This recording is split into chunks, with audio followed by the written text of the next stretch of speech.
Want to talk about this and other developments here, so let's bring in Avi Melamed, a former Israeli intelligence official and founder of Inside the Middle East Institute. Again, joining us now live to discuss this and other topics here. Thank you so much for taking the time to be here with us, as always. Thank you for having me, Josh. Of course. So first off, I do want to talk about this threat that was made by Iran against the U.S. And I just want to get your take on it and whether you think the U.S. really takes that seriously and it does play any sort of, I guess, impact into the reaction by the U.S. on that drone strike. Well, it should be taken seriously. However, I should mention that President Biden and the administration generally make it very clear that they have no intention to actually launch any kind of attack on Iran itself. So I think that the Iranian message is kind of like trying to throw back American intention maybe to hit Iranian assets in different parts of the Middle East, but not in Iran itself. And you are the expert, so I want to get your take on this as well. How does an attack like this on U.S. troops even happen? How does something like this take place? Well, it's not so clear. There has been reports that there has been some false identification of this incoming UAV that was attacking the Tower 22 base. I'm not so sure to say that there wasn't any kind of like cyber attack involved. I do not know the ins and outs of the whole story, but as of now, this is at least the formal version that was reported regarding the circumstances of that attack. So it may be very possible that that was the case. And you kind of already touched on this, but how does the U.S. go about responding to this? What are the possibilities, and how does the U.S. send, I guess, the strongest message possible? I think there should be a couple of guiding lines in the U.S. planning, sort of speaking. One is to avoid any kind of like attack on Iran or on any kind of like an Iranian asset that has formally attached Iranian sovereignty sign, like, for example, an Iranian ship. I don't think that we are heading there. That's not, to the best of my reading, that's not the direction. However, there are enough of assets of the Iranian regime across the region that are very significant for the regime, and hitting one of those assets, maybe more, could be very painful for the Iranian regime. We are talking about potential assets in Iraq or in Syria or in the area of Yemen. There are different possibilities in that regard. Why would Iran be targeting the U.S.? Is it simply because of their siding with Israel amid the war? Is that even understandable at this point? Is there a way to really figure out if that is the reason behind it? There are two layers, roughly speaking, to the Iranian hostility towards the United States. One is the ideological one. We have to be aware of that. The United States viewed by the Iranian as a regime of evil. And the Iranian regime does not conceal its hostility towards the United States. The Iranian regime totally rejects anything that the West stands for. And in that regard, the Iranian regime views the United States as the flag bearer of Western values that has to be totally and utterly rejected. This is one thing. The other thing has to do with the Iranian hegemonic vision. Iran envisioned itself to be the leading superpower in the region, and it definitely does not want to see an American competition over the leadership of this region. And so the Iranians are activating their different proxies against United States assets. We saw that in Yemen, we saw that in Iraq, we see that in Syria, we saw that in the northern part of Jordan.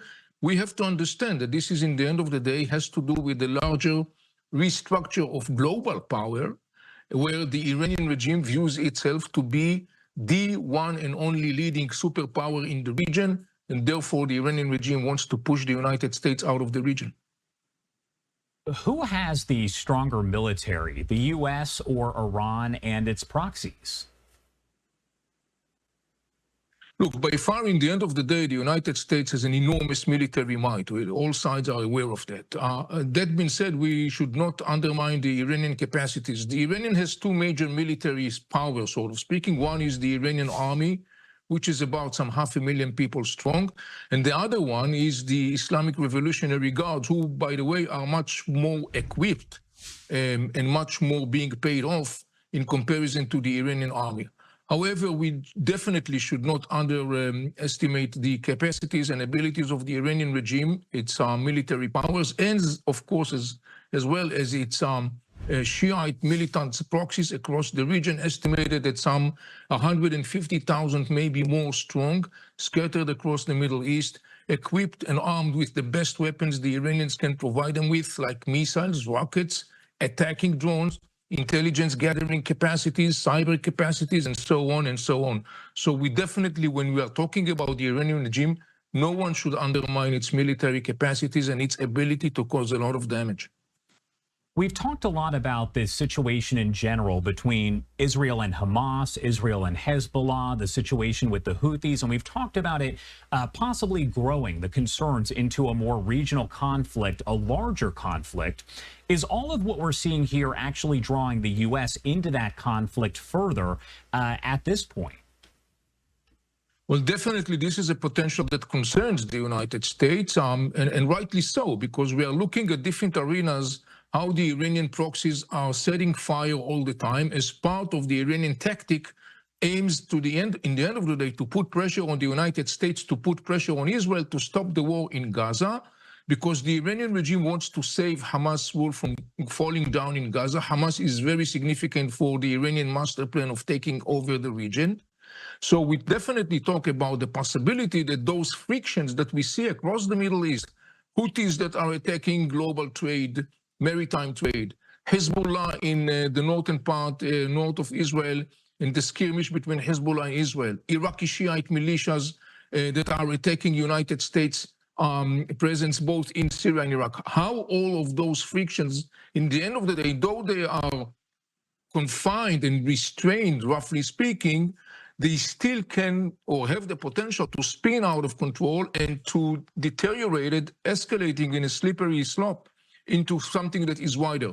This is, by the way, one of the major things that guides today definitely the United States' very restrained military behavior, I would put it this way, in the region. We saw that up until now, the retaliation of the United States to something like almost 200 attacks on United States presence across the Middle East, the U.S. retaliation was by far, thus far, very, very limited and very, very restrained, and it's not by chance. This is part of the American very well-calculated policy to try to avoid deterioration into a wider conflict, at least at this point.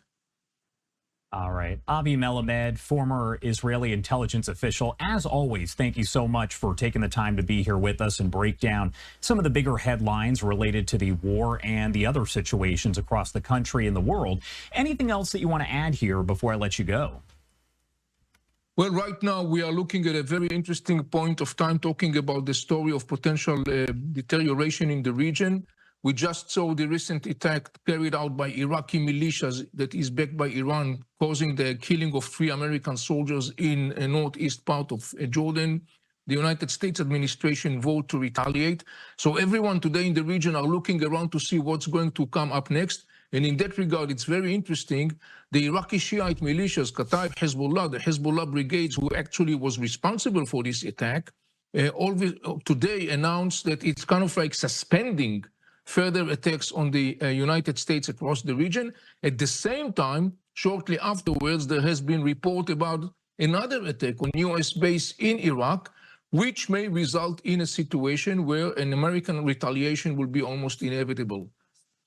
All right. And obviously, of course, as we said before, we talked about the whole issue of the hostages. I have to reiterate again, Hamas is holding Israeli hostages.